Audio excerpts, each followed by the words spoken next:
Welcome to our lecture on organization design and structure. When I started my doctoral program, I was working on a degree in organization theory. And a lot of the information in organization theory is about the design and structure of organizations. When I was introduced to this material as a graduate student in the business school, I found it just fascinating. And I hope that you will too.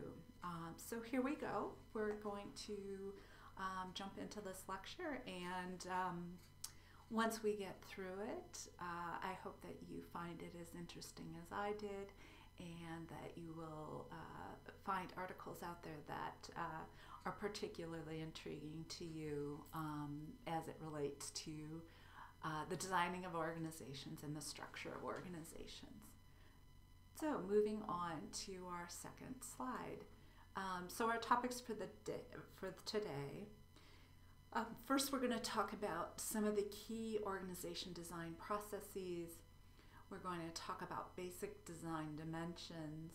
We're going to talk about one conception of the structural configurations that organizations take. And this we will get to shortly. And again, I hope you find it as interesting and intriguing as I did. We'll also talk about the impact of contextual variables on the structuring of organizations. And we'll look at some of the forces that are reshaping organizations as we see. And then we'll talk about some of the emergent structures and innovative ways to form organizations and to allow them to continue to function. Some very interesting things that we're seeing out in the market. So our topics for today, and here we go. We're going to move on to the third slide. So the introduction. Organization design is defined as a process. It doesn't just happen and then we're done.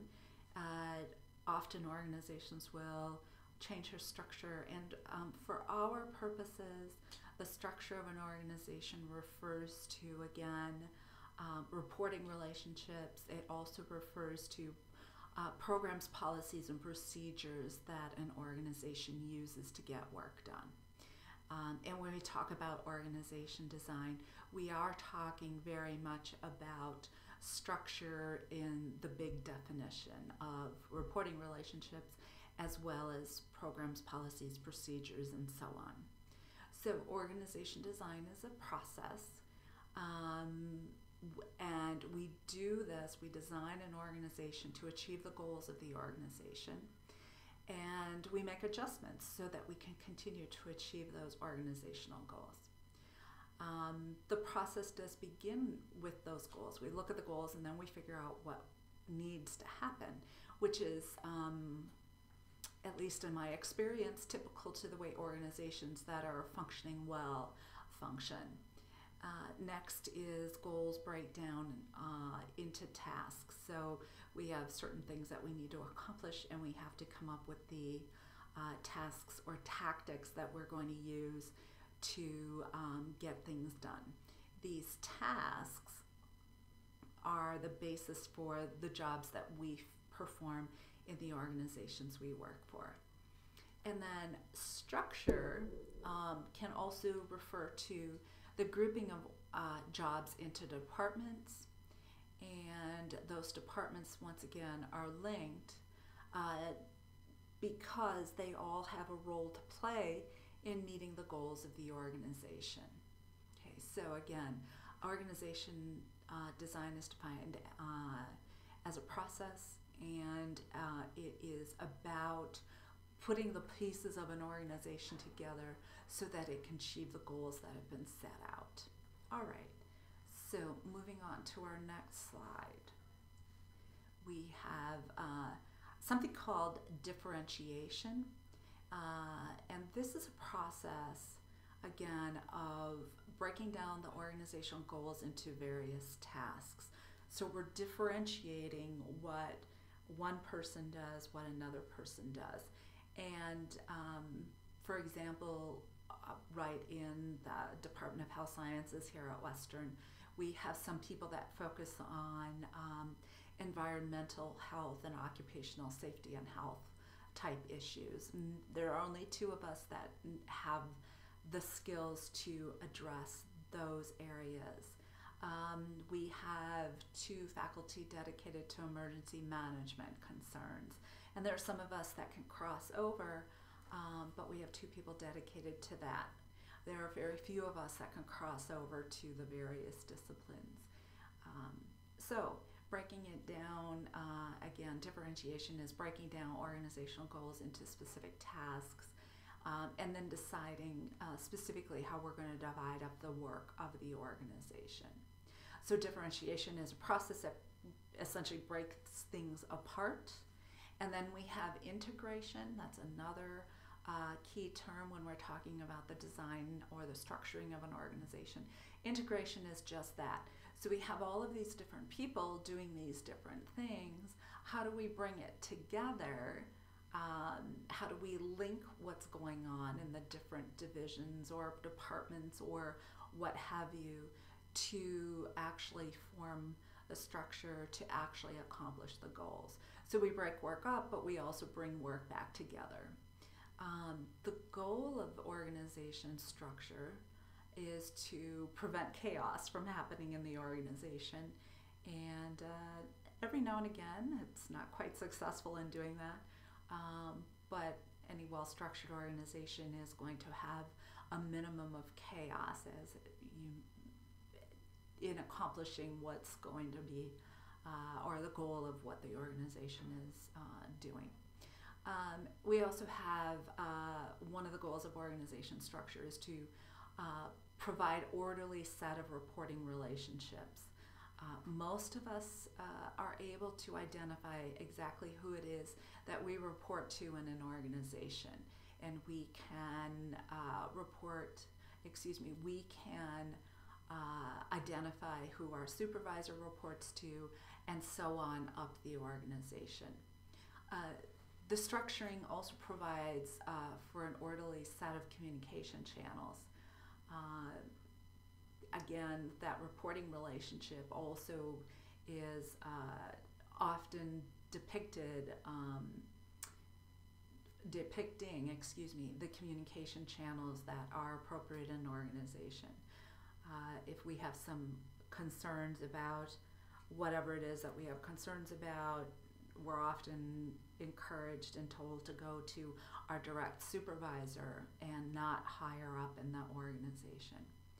And then visual representation of the structure is what we often think of as the structure of an organization. So we've all seen an organization chart and who reports to whom and so on and so forth. And while that is an element, those reporting relationships are an element of the structure of the organization, that's not all of it. Okay, so moving on to our next slide. So differentiation in more detail, and remember, differentiation is the breaking up of work so that the tasks are more specialized. Okay, so we have three different forms of differentiation. The first is horizontal differentiation. So this is based often on employees' specialized knowledge, training, or education. So when we talk differentiation in the university setting, we have a Department of Health Sciences. We have a department here of Law Enforcement and Justice Administration. We have a Department of Psychology, and so on and so forth. The faculty that work within those departments have specialized knowledge, training, or education about the topic at hand. And I think most of you can identify horizontal differentiation in your organizations. So we have, in a hospital setting, we might have, a department of radiology. We might have a department of medical cardiology department, and so on and so forth. the more horizontal differentiation we have, the more specialization and departmentalization we have in an organization. And then horizontal differentiation can be of various types. So we can have an organization that is broken up by product. So some organizations might have, I don't know, I'm hungry, so let's go with this example. They might have snack foods as one of their product lines. Another one might have dessert items. Another one might be, I don't know, main dishes if we're talking about a food manufacturing organization. It can also be broken up by the service that is provided. So let's see, I had an organization come out to my house because I was having trouble with the gas in my house. And I learned that this organization had people who focused exclusively on heating, people that are focused exclusively on plumbing, and so on and so forth. So different services that they provided. It can also be broken up like client. So in a health department, at least in ones I've seen, some of them will focus specifically on different regions of different individuals. So we had people focusing on adolescents, we had people focusing on new moms, we had people focusing on some of the seniors that are in the community. So different clients that we had, and we did refer to them actually as clients. And then it can be broken up geographically. This health department that I worked for also had geographic divisions. So we had different locations, we had different clinics. We had a couple clinics that we actually ran, and they were in different parts of the city, and those were each had their own manager, and that manager reported directly to the health officer. So we had geographic division, but we also had within those geographic divisions, we had people that focused on different clients. So horizontal differentiation is based on people's knowledge, skills, and abilities, training, education, so on. It increases specialization and departmentalization, and it can be done in a variety of different ways. Product, service, client, and geographic are some of the examples. When we talk about vertical differentiation, we're talking about differences in authority and responsibility in an organization. So here we're talking about largely how things are differentiated in terms of the reporting structures. Who has the authority to make more decisions? Who has the authority to make decisions regarding, I don't know, one of the examples here is purchases above $8,000, purchases below that, and so on and so forth. So this is, you see your line people, you see your managers, you see your senior managers, you see your regional managers, whatever it might be. So it's the reporting structure that we're all typically used to, and understanding how there's differences in an organization. We have tall, narrow structures. If you see an organization that has a really tall structure depicted on that organization chart, so there are lots of layers to that organization, there's greater vertical differentiation in that organization. If we see organizations that have a relatively short reporting structure, there aren't a lot of layers in the organization, they're considered flat and wide typically. They don't have as much vertical differentiation. This is dictated by something called span of control. Span of control refers to the number of people who are supervised. Traditionally, the span of control was thought to be anywhere between 5 and 7 was thought to be the ideal span of control. So every 5 to 7 people would have a manager of some sort assigned to them, or vice versa. 7 people would be assigned to that manager. The smaller the span of control in an organization, the greater the vertical differentiation. Okay, so the less people and individual supervisors, typically the taller the organization. Okay, so moving on here, give me a moment. Okay, so more on integration. Oh, let me go back here. Did I say? Oh, here we go. I'm sorry, I skipped a slide. We have spatial differentiation as well. So this is our third type of differentiation. We have spatial differentiation. And this refers to the geographic dispersion of an organization. So where are people located? For Western Illinois University, we do have geographic dispersion.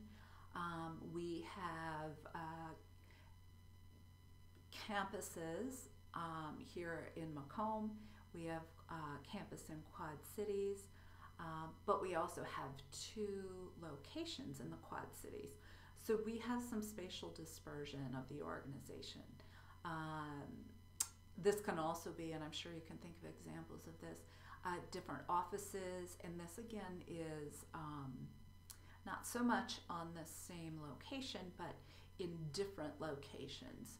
I have a friend that works for Merck Pharmaceuticals, and if you know anything about Merck, it's one of the largest pharmaceutical manufacturers in the world, and they have offices all over the place. She regularly has meetings with people from London and from Japan and from, I think Germany is her other place that she often talks about. So they are very dispersed geographically. And so this can be offices, this can be plants, this can be people. If they're not co-located, meaning if they're not located in the same place, we have de facto spatial differentiation. Okay, so implications of differentiation. So again, we had horizontal, we have vertical, and then we have spatial. And the implications of this, it impacts the effectiveness of an organization, the more differentiation there is. It will differ for each dimension. Okay, so you might have more differentiation or less depending upon what is going on in a particular unit of the organization. And then again, the greater the differentiation, the more difficult it is to manage. Okay, more differentiated your organization, the harder it is to get all the kittens herded. So let's move on now, and I apologize for skipping this slide earlier. Let's move on to slide 7. So a little bit more about integration. So we talked about how we break up work. Integration is about how we bring it back together. Once everybody's done their bit, how do we get that actual final product or service out the door? So the effectiveness of integration depends on the linkages between the various units in the organization and how we coordinate between those units. And there are what they refer to in the organization theory literature, something called coordinating mechanisms. This can be people, this can be committees, this can be rules, policies, and procedures. So different mechanisms used to bring everything together. Vertical linkages, these are linkages that integrate the activities up and down the chain of command. Right now I'm involved in a vertical linkage here at Western. I am working with an assistant professor in LEJA, but I'm also happen to be working with the dean to get a grant written, and hopefully we will be successful with that. So we are linking the 3 departments, or excuse me, the 3 divisions within the College of Education and Human Services. So we're bringing together a linkage. We're bringing together health sciences, we're bringing together LAJA, Law Enforcement and Justice Administration, and we're bringing together the Dean's Office.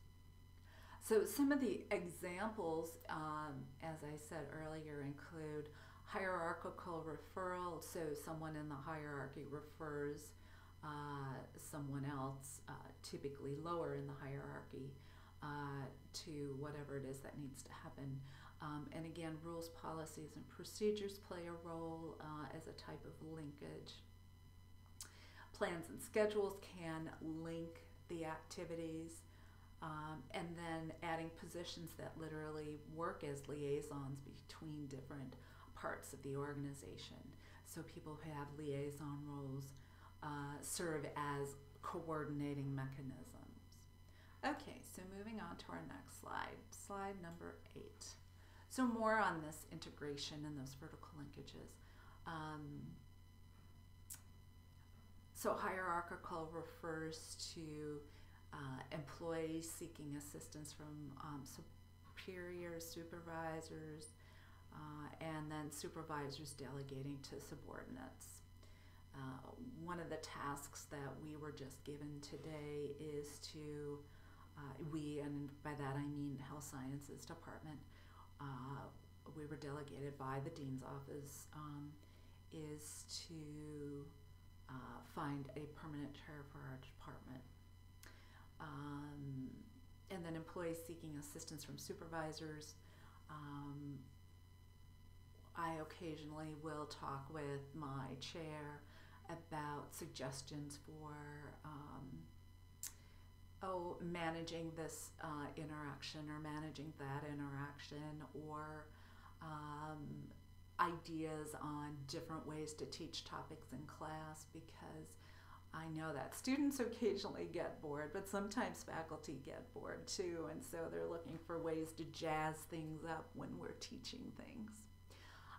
So hierarchical referrals, and then rules, policies, plans, and schedules.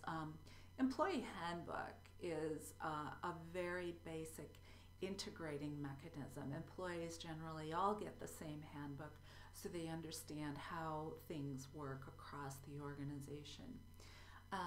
These rules and procedures and plans and schedules allow a manager or a supervisor to have a larger span of control, because there's some standardization to way things work in an organization. An organization that has many, many layers, and again, that's what I mean here when I talk about tall organizations. There are many, many layers in that organization. They require more integrating mechanisms. So they require more things, whether liaisons, whether rules, policies, and procedures, or what have you, to make sure that work gets done in that organization. Okay, moving on to our next slide. Some more on integration. We have horizontal integration as well. So this refers to perhaps different departments working together versus that vertical. When we go with horizontal integration, it requires communication and coordination. The need for this, again, depending upon how dispersed your organization is, how many different units you have in your organization horizontally. Again, the more there are, the more we need those mechanisms that allow for the integration. Examples here include, again, liaison roles, people taking those roles, creating task forces to accomplish something that needs to be accomplished. And those in those integrating positions have a lot of responsibility to bring things together, but not so much authority, as it turns out, typically. So someone who is at the same level as everybody else in an organization typically doesn't have so much authority over those people. So it's kind of a sticky spot. They're responsible for getting a lot of things done, but they don't have the authority to crack a whip with that needs to be happening. And then teams, they tend to be the strongest horizontal integration method. Some of these others are typically less successful. The flatter an organization, so the more they have spatial differentiation, the more they have of different departments and divisions in an organization, the more they need to engage in this horizontal integration, or this bringing together of the work at the different levels, or across the organization versus up and down the organization. Okay, so moving on from here. So basic design elements. When you're designing an organization, these are the things that typically come up. And it doesn't matter what design your organization has.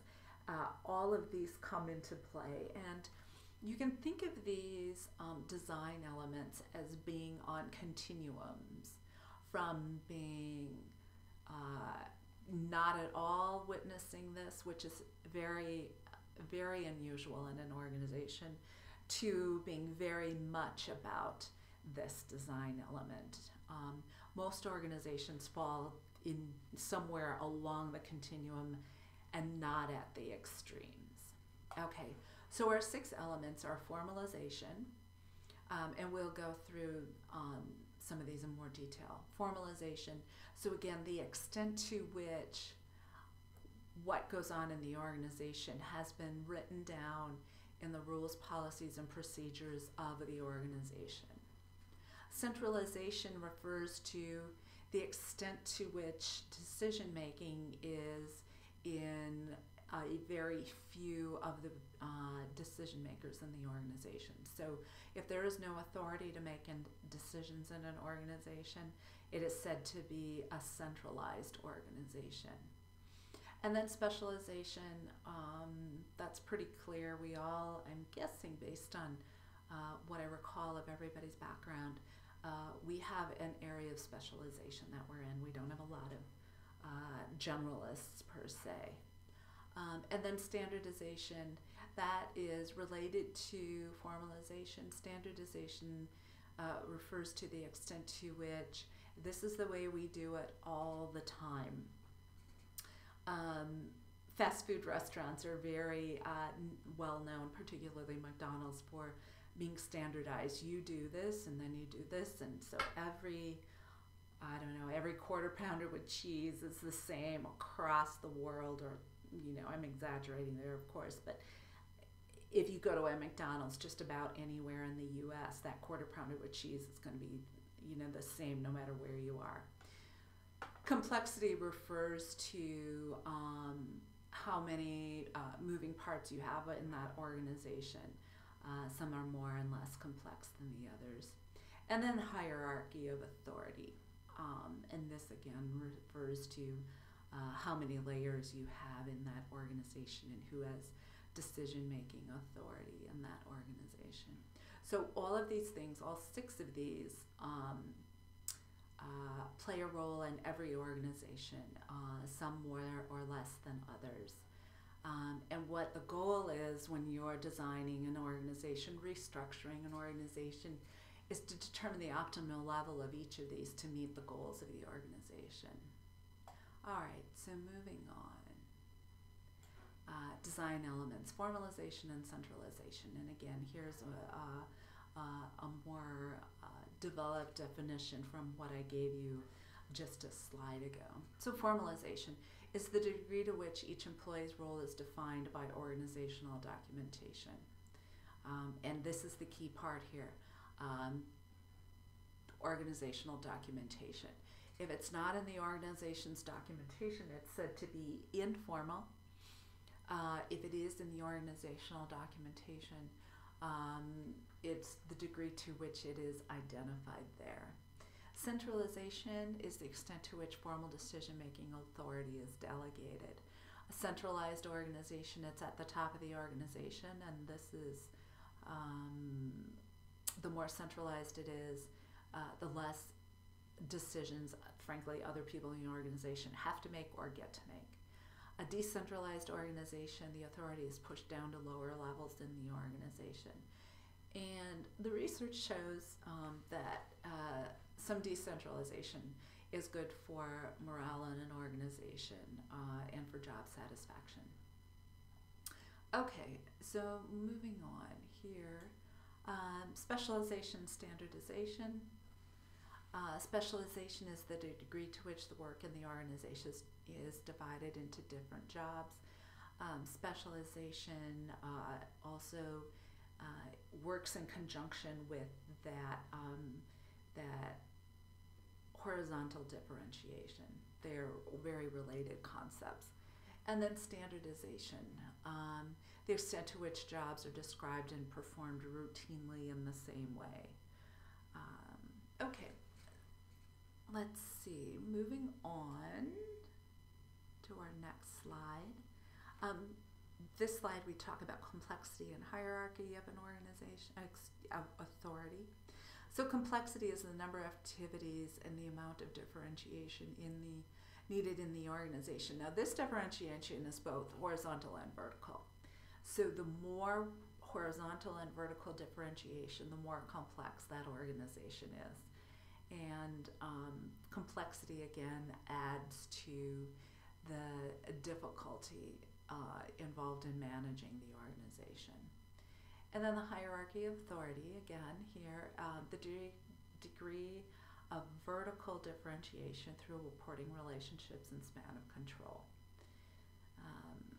Okay, moving on now from here, we've had our 6 design elements, and again we have complexity, hierarchy of authority, we have specialization and standardization, and then we have formalization and centralization. So we have our 6 design elements. Now we're going to pull those all together. So tall structures, an organization that has many layers in it, has lots of reporting relationships, tend to be high in formalization, tend to be high in centralization, tend to be high in specialization, tend to be high in standardization, and tend to be high in complexity. Again, these tall structures tend to be highly bureaucratic, and that is because of the formalization, because of the standardization, because of the centralization of decision making. So some examples, some traditional examples, and we can always come up with variations on this or exceptions to the rule, but the U.S. military has always been a classic example of a tall structure. And state universities actually have this as well. If any of you have ever been employed by a university, a state level university, you know that there is a lot of paperwork that has to happen to get anything accomplished. And many of you know that state universities are ultimately run by the state legislature, and so we have that layer of authority. So let's see, moving on here then. So we have tall structures that tend to be high in most of our design elements. Moving on, then we have flat structures. Flat structures with few layers, maybe 2-3 layers. They tend to be low on formalization, low on centralization, low on specialization, low on standardization, and low on complexity. This is not to say that we can't have we can't have high any of these, but it's much more likely that they will be low. Flat structures tend to be more flexible, and they tend to be looser in the way they function. This is particularly true when we talk about working with very creative people. We tend to not have formalization or centralization and so on and so forth. So if someone's working perhaps in something like a research and development department, frankly, this kind of standardization of things wouldn't work. Okay, so moving on from here, there is a researcher named Mintzberg, Henry Mintzberg, and he is, or was, I believe he's retired now, at McGill University in Montreal. This man is very interesting to read the work that he has done. Henry Mintzberg has been a very creative thinker and researcher when it comes to structuring of organizations. And he wrote a book called Structure in Five, and it was just a fascinating book to read, and I want to introduce you to some of the findings, frankly, that he had to share, because he interviewed just a host of different business executives and so on to come up with this particular conception of the way organizations are structured. So, according to Mintzberg's work, there are 5 basic parts to an organization. Every organization has some semblance of these 5 parts. So first we have the upper echelon, or what he referred to as the strategic apex. This is the top management team at an organization. So that's our first basic element to an organization. Next is the middle line. This is mid-level managers, whoever that might be. It's, all mid-level managers other than that top management team. The third part, is the operating core. This is where the work gets done. This is all us worker bees, and as an assistant professor, I'm part of that operating core. And I'm guessing there are quite a number of you that have been in that operating core, i.e. the people that just get the work done,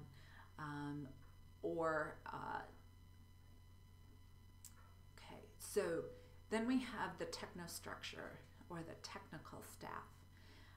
These are the people that quite often are the ones that actually propose the standardization that should happen at an organization.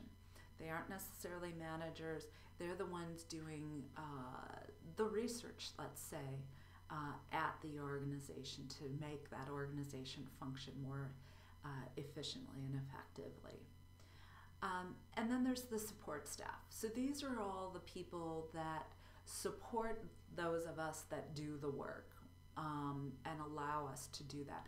And I do not mean the secretaries as they used to be known. This is not administrative assistants. This is not those.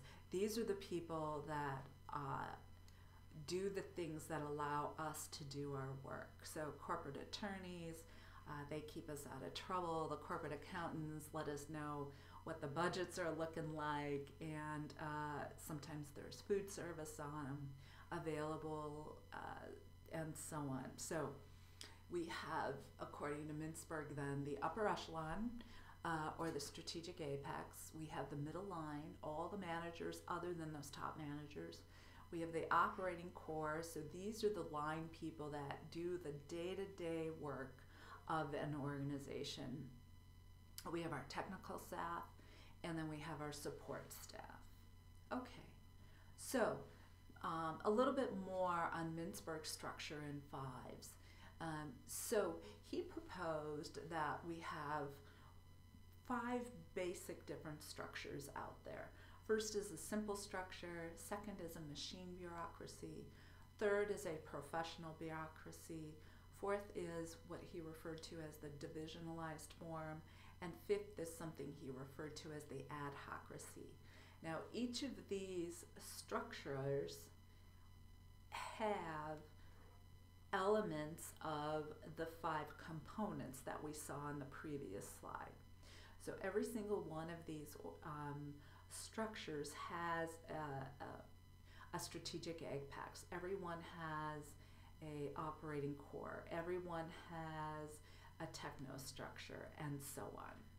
we'll talk a little bit more about these different structures. All right, so his simple structure. While there is a technical staff and a support staff, there's not so many of those folks in Mintzberg's simple structure. There is strong centralized decision-making in the strategic apex.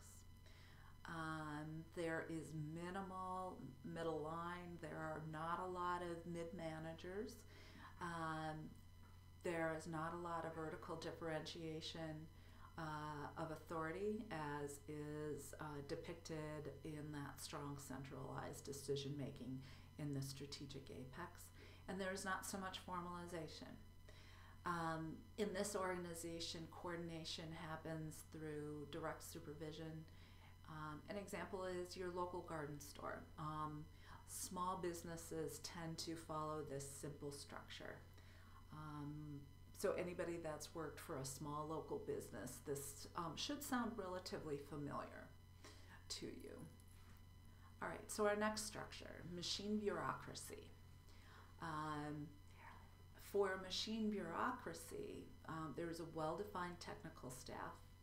There's also a well-defined support staff. And again, support staff in this sense does not mean the administrative assistants. It doesn't mean any of that. It means there are, attorneys making sure it works. There are accountants making sure that things are going just fine, and so on. Mintzberg's machine bureaucracy also has a clearly differentiated middle line. These are our mid-level managers. There is not a lot of horizontal differentiation of decision making, but there is well-defined hierarchy of authority. In a machine bureaucracy, there is a powerful technical staff. So when you think of a machine bureaucracy, think of a manufacturing organization. And when we say a powerful technical staff, these are the folks that make sure that that process that is being used, perhaps even the machines being used to make that product in your manufacturing environment, are functioning appropriately. They are efficient as can be, they are as effective as can possibly be. That's where our technical staff comes in. There is strong formalization in a machine bureaucracy. There are lots of rules, policies, procedures. It's all written down and everybody knows what's supposed to be going on. There's coordination through standardization. And again, our example here would be an auto assembly plant. Okay, so machine bureaucracies and simple structures. Then we have a professional bureaucracy. In a professional bureaucracy, the emphasis is on the expertise of the professionals in the operating core. So the people that do the day-to-day work, that's the operating core. But these are professionals with professional degrees, advanced degrees, and so on. So emphasis here is again on the expertise of the professionals in the operating core. The operating core is again the part of the organization that does the day-to-day work of getting that product or service out the door. Operating core is served by a support staff and a technical staff. It's vertically and horizontally differentiated. We have lots of layers typically, but we also have a lot of specialization, and those usually go together. Coordination is via standardization of professional skills. So as most of you know, in a university, we have professional skills being that doctoral education for the faculty members.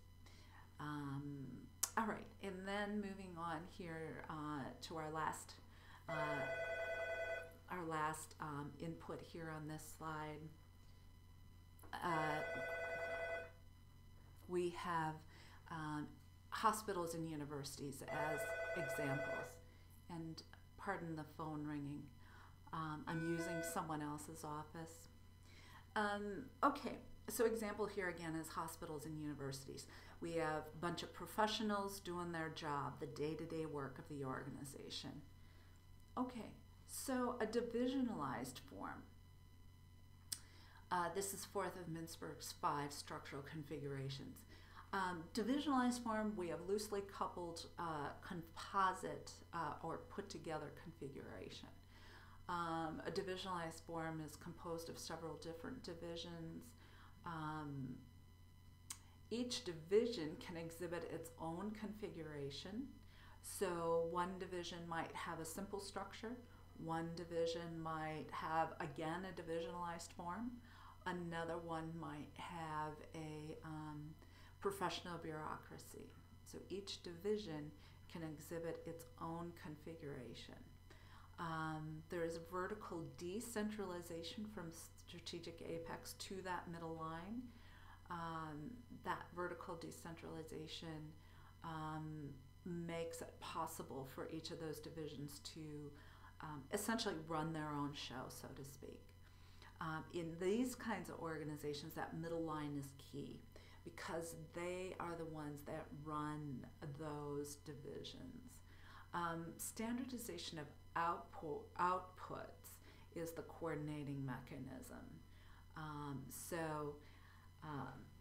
It doesn't mean that each of those divisions is necessarily providing the same output, same product or service, but that coordination of the output allows the strategic apex to realize its goals and objectives.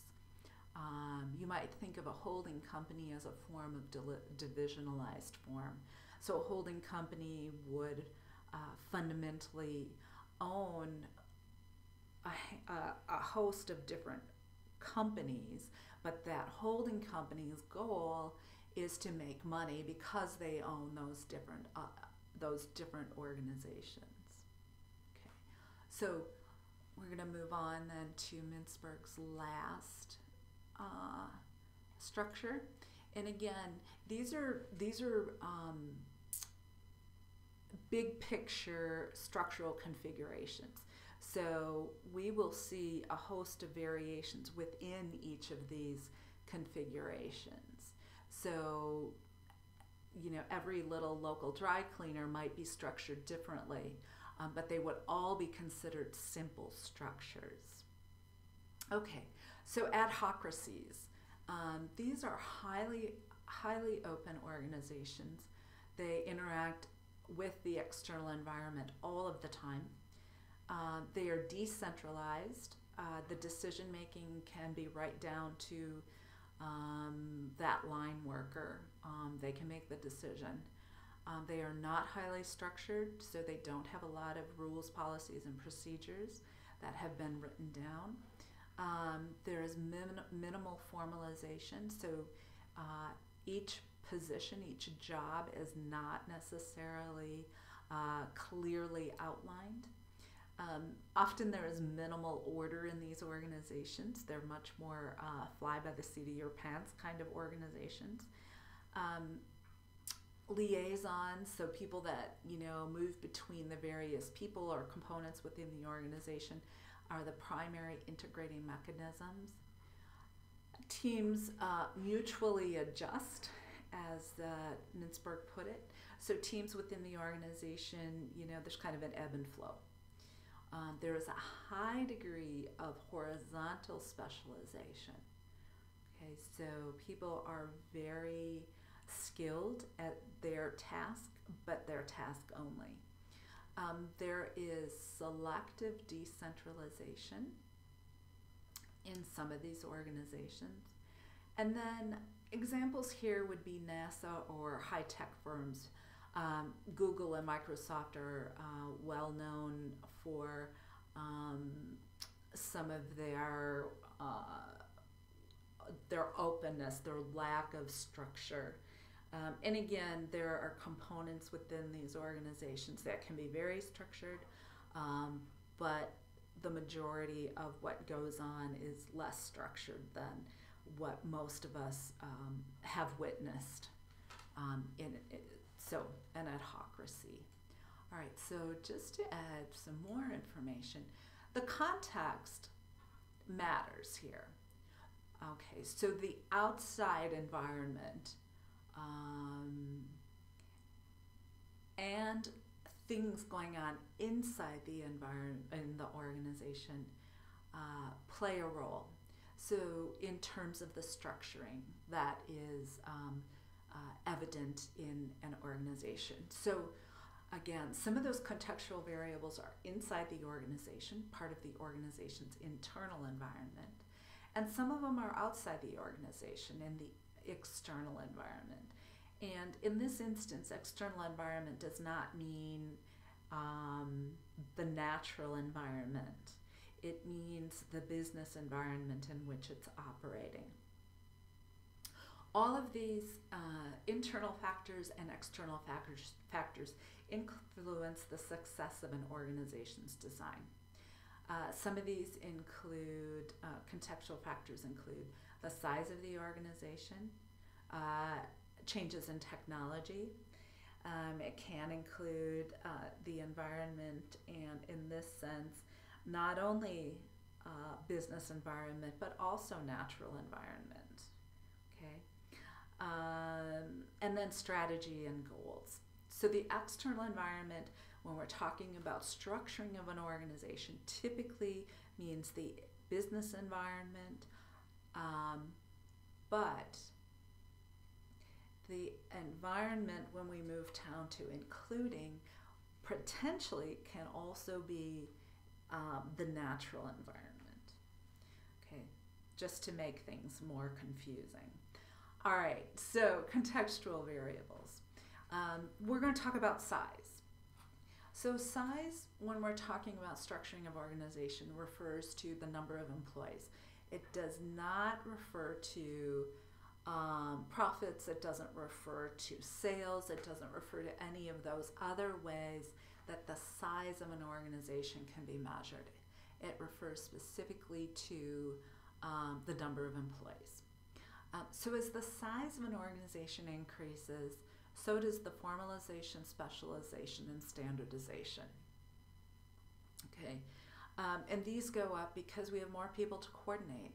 And so rather than every time this happens, and you, instead of having to run to your supervisor for guidance on how to handle it, there are written rules on how to handle it. It would just take too much time to respond to a particular event if every single time it happened you had to run to a supervisor. It's better to, as the number of employees go up, to just have these things written down. Okay, so again, as our number of employees goes up, formalization, specialization, standardization goes up. Now, talking a little bit more on formalization and specialization. These two together allow for decentralized decision-making in large organizations. If we have what amounts to a rule book, which is what formalization gives us, and then specialization, you're doing this and you're doing this and you're doing this in the organization. If we have that rule book and we know that, you know, Susie's in marketing and Janie is in accounting and John is in, I don't know what, engineering, we can all work together because we have a rule book that says this is how we do it. Formalization and specialization also set parameters for decisions at lower levels. All right, so moving on to our next slide. We're going to talk about technology as one of the variables that can impact the structuring of an organization. Technology, again, and just a refresher on this, technology in the management, the academic world, the management world, when we're talking about technology, it means it refers to tools, techniques, actions used to get work done in an organization. This is how management scholars refer to technology. So when Mintzberg talks about technology and the technical structure, this is what he's referring to. So from a managerial perspective, working in teams is a form of technology. It is a way to get work done in an organization. Okay, so several different classification schemes by management scholars were offered. Woodward, Perot, and Thompson are three of those management scholars that talked about technology and its impact on the structuring of organizations. Okay, so when we talk about Woodward and technology, these are a couple of things that he brought to light for us. When we're talking about units, it's the least complex way to get work done. In a unit, we often have small batch manufacturing, and again, when we're talking about manufacturing organizations. In a unit, you may even have made-to-order production. Here we have an example, custom-made jewelry would be made-to-order production. And then when we talk about mass, we talk about large batch manufacturing. An example here would be an automobile assembly plant. And then according to Woodward, we also have process. And this is the most complex. It's continuous production processes. And an oil refinery would be an example here. 24-hour-a-day work in something that's continuous production processes. Okay, so that's Woodward. Woodward classified technology in these different ways. So we have unit technology, we have mass technology, and then we have process technology. Now for Perot, technology could be based on two different variables. The first is task variability. And for him, he was focused particularly on the number of exceptions encountered in doing a job. So we're rolling along, doing our job, and then we have this one that makes us go, what? This is what he focused on. To what extent are there a number of exceptions encountered in doing a particular job? The other variable that Perot felt was necessary to consider was what he called problem analyzability. And here it was a search for procedures followed to find ways to respond to those exceptions. So you look at those procedures, you look at them and try to identify how you can respond to those exceptions. Find ways that those exceptions fit into what we already have set in that structure. Okay, so Perot suggested that there are parts of the structure that could be modified to deal with the task variability and the problem analyzability. And he suggested we could make changes to decision-making authority.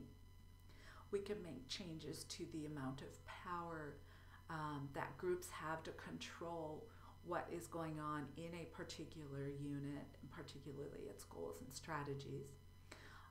He also believed that the level of group interdependence can be massaged to deal with those, to the variability and the analyzability of what was going on. And then last but not least, he said that one of the things we could do is look at the extent to which coordination between the groups uses feedback and planning. So Perot classified technology in these ways. It's very different from Woodward's view. And then we have, last but not least, technology classification according to Thompson was based simply on technological interdependence. And he felt that the greater the technological interdependence, okay, so the interdependence in the way work gets done, the greater that interdependence was, the more complex that structure needed to be. And he felt that greater complexity in an organization could be offset by greater decentralization. So the more complex the work that has to be done, the more Thompson felt that people should have the authority to deal with the challenges that they might face due to that complexity. some really interesting ideas at the time, very unique ways to conceive of things by these three gentlemen. Okay, so moving on here, some conclusions about technology. The more routine and repetitive organizational tasks are, the higher the degree of formalization. Okay, again, the more routine and more repetitive organizational tasks are, the higher degree of formalization, the more centralized the organization can be, the more specialized the organization can be, the more standardized the organization can be, and the more hierarchical the structure can be. Again, it doesn't have to be, but it's much more likely and much more possible, frankly, when you have routine and repetitive tasks, to have higher formalization, higher centralization, higher specialization, higher standardization, and a taller hierarchy.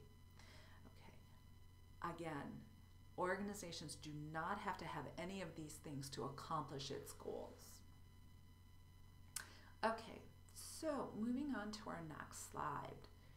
Contextual variables. Now we're going to talk about the external environment.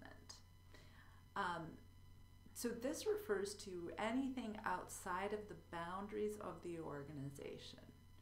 Okay, anything outside the boundaries of the organization. So we are referring to two different levels to that external environment, and you will see where environmental issues and natural environment comes into play here. So there are two components to the external environment. First, we have something referred to as the task environment. This is also the industry environment in which we're operating. So there are different ways to characterize an industry in which an organization operates. But then there's what is referred to as the macro environment. And these are the big picture things that are affecting all organizations in some way or the other. So this refers to economic conditions that affect an organization. It refers to sociocultural demands. And this is one place where the natural environment is reflected. As people have greater concerns for the natural environment, there will be cultural representations of that. And then the governmental regulations are part of the macro environment. And here, in turn, if society requires that government do something about the natural environment, it could be reflected in government regulations as well. So the macro environment refers to conditions outside of the organization that can affect any and all organizations. So economic conditions affect all organizations, and not necessarily in the same way. Sociocultural demands affect all organizations in some way or another. And then government regulations impact all organizations in some way or another. Okay. So we have our two components of that task environment.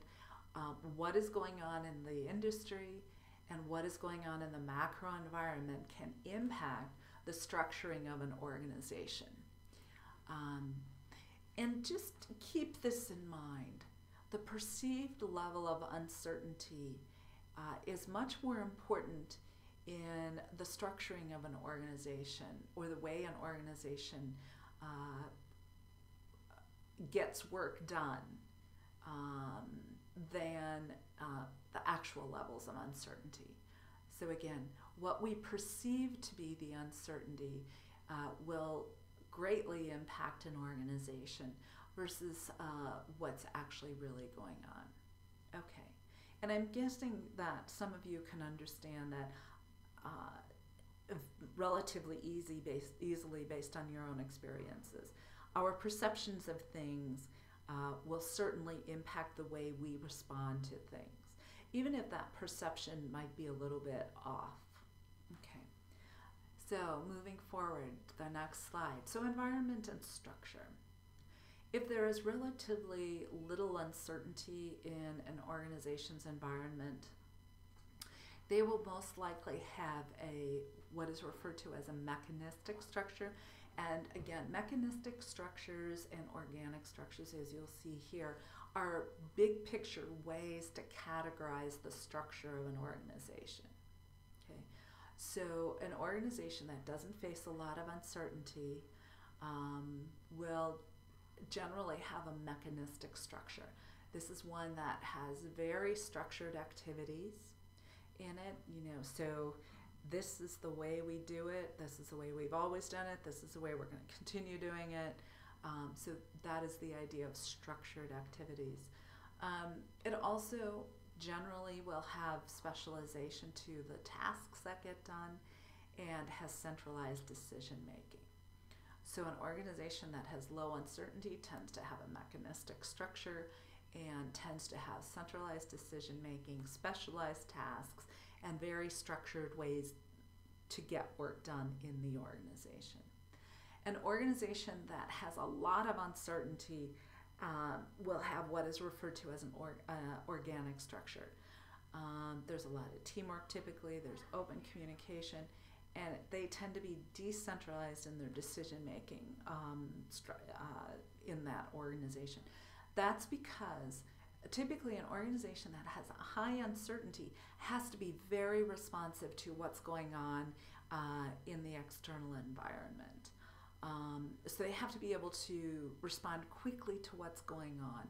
And if you have a lot of structure, a lot of rules, policies, and procedures, it's difficult sometimes to respond in the way and in a timely way that is required of that uncertainty that's facing the organization. Okay, so environment and structure. Low uncertainty, mechanistic structures, high uncertainty, organic structures. And think about the structures that Mintzberg suggested are out there. An adhocracy would be an organic structure. A machine bureaucracy would be a mechanistic structure, as examples. All right, so contextual variables. Strategies also plays a difference in the way you structure an organization. The classic debate when I was a doctoral student, I had, again, begun my doctoral studies as an organization theory person because I just found all of this stuff so fascinating. So I was an organization theory person, and then there were people who were strategic management students, and the classic debate between us will, which came first, the strategy of an organization or the structure of an organization. And we eventually concluded that it was sort of a chicken and egg kind of debate. We were never going to come to any agreement on what that was. Okay, so strategy plays a big role in how an organization is structured. Again, with increasing levels of formalization, decision-making may become more reactive and strategic moves may become more incremental in an organization. With increasing levels of centralization, so again, more centralization means less people are making the decisions. The strategic decisions made are done by a few of the people, the dominant people in an organization, and decision making is goal oriented and rational. Now remember though that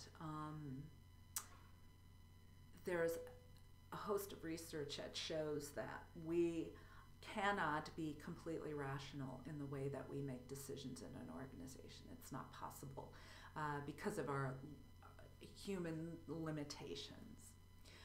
Okay, then with increasing levels of complexity, so there's more going on in an organization, strategic decision-making process will become more politicized, and it is possible that it will be more difficult to recognize opportunities and threats in the external environment as the organization becomes more complex.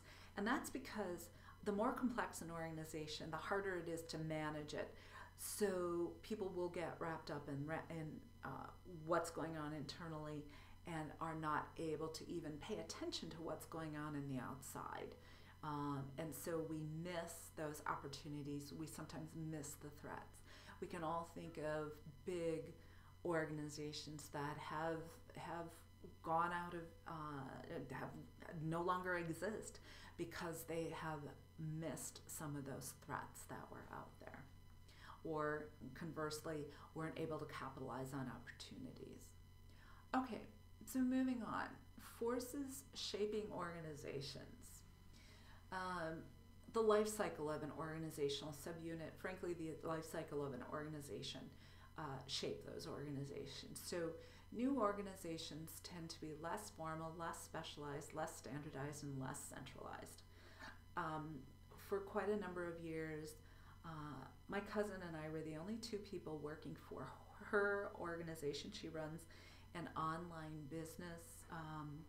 It's a little bitty manufacturing organization, and it was very informal. There was really no standardization. It was not centralized because often she would turn to me, although she owned it, she would turn to me and say, "What do you think we should do?" It was a very easygoing kind of place. She's doing quite well now, and in fact, she has less employees now because of the opportunities that technology has afforded her. Older organizations tend to be more formal, more specialized, more standardized, and more centralized. And that's because they tend to be larger. And so to coordinate all the work that's being done, we have to have all of these things in place. Globalization plays a role in the shaping of organizations as well, so the structuring of organizations. And there are three factors that need to be considered when we talk about globalization. We need to consider the level of differentiation vertically, level of differentiation horizontally. And again, vertical differentiation is the number of layers in the organization, how many reporting relationships there are, and so on. And the level of horizontal differentiation is how many how many levels do we have splitting up the work. And then the degree of formalization, specialization, standardization, and centralization play a role are impacted, by globalization of an organization. The more global an organization, typically, again, the higher all of these are. Okay, so forces reshaping organizations. Okay, so here's all the typical standard traditional stuff. That's what you've seen in all of the last slides. Now, there are things that are setting this all causing chaos, frankly. So some of the changes in information processing technologies have played a role. Information processing technologies tend to flatten out organizations. They tend to change the basis of centralization, so the reasons for centralization change. And information processing technologies quite often can result in less specialization and less standardization in an organization. We see a resurgence of people who are generalists in an organization because of that information processing technologies. Conflicting demands on organizational processes will completely reshape organizations. So efficiency is an outcome quite often of standardization in an organization. However, because we have more sophisticated customers, quite often people want something that is more customized towards them. Customization requires lower levels of standardization. So we have this kind of unhappy marriage of efficiency and customization, and so trying to get the right balance between those two is sometimes a challenge for organizations. All right, so some of the forces reshaping organizations. And then we have emerging organizational structures. All of these fall under Mintzberg's idea of adhocracies. They also fall under the big picture umbrella of organic structures. So adhocracy is an umbrella term, organic structure is an umbrella term, and so these are examples of both of those. So we have network organizations. This is kind of, you think of a spider web, and this comes to mind when you think of a network organization. Most or all of the operating functions are contracted out, and coordination takes place actually by a very small team that are in a headquarters.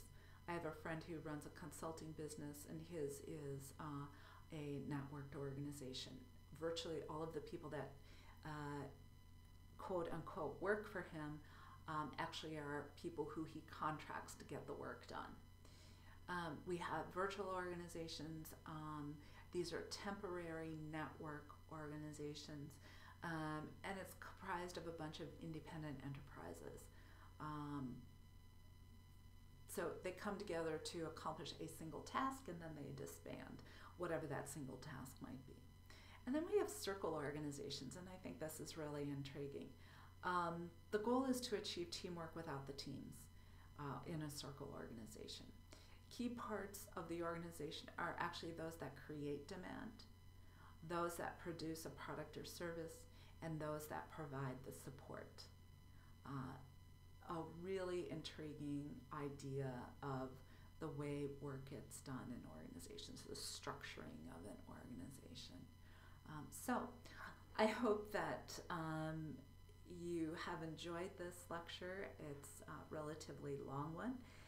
There is a lot of information in here. Some of it is relatively complex. And I think a lot of it is very, very relevant to healthcare organizations that are trying new models, new ways of providing care for the people that they serve. I'm looking forward to reading your posts on the organization design and structure discussion. And as always, if you have questions and need any assistance with anything, I am more than happy to help. Please just let me know. Take care.